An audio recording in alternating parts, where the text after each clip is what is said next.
Dans une interview sur le podcast InPower, Christophe de Chavannes cesse de confier sans tabou sur les épreuves qu'il a dû affronter tout au long de sa carrière et les critiques virulentes de la part de ses patrons. Il a failli tout abandonner. Puis a reçu un appel qui a tout changé. Christophe de Chavannes cesse de confier avec honnêteté sur les hauts et les bas de sa carrière dans le podcast InPower, animé par Louise Aubéry, une émission qui avait déjà accueilli les confidences de Louane Emera sur les critiques qu'elle reçoit, notamment liées à son corps dès l'adolescence.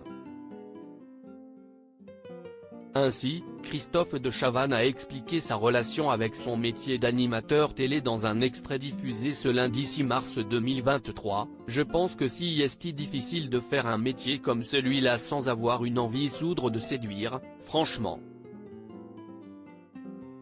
Je pense que si je suis là, ce n'est pas pour rien, si est que j'ai eu besoin de ça dans ma vie », analyse-t-il. En effet, comme il l'explique, un métier public, peut être parfois très violent, et moi, je fais partie des mecs qui scènes sont pris le plus dans la tronche, assure-t-il. Face à l'étonnement de l'intervieweuse, il explique, « Lorsque je vois mes camarades qui ont une carrière assez flat, en français plate, note de la rédaction, moi c'était des succès, des échecs, des succès, des échecs. » De Chavannes, le retour il prend pour preuve la pile de magazines qu'il a sortis d'un tiroir en déménageant il y a 2 ans.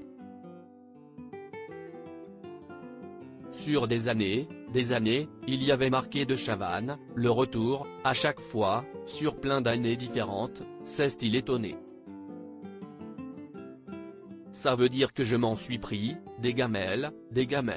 J'ai eu des patrons qui m'ont dit tu vois bien que le public ne veut plus te voir, mets-toi au vert, si est bon, il faut avoir les épaules.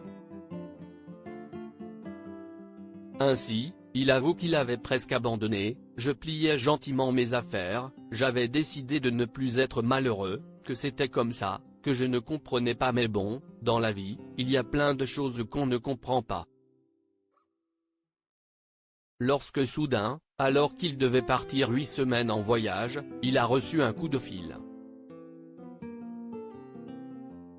Lui demandant d'être le co-animateur de Quelle époque ? Sur France 2 avec Léa Salamé.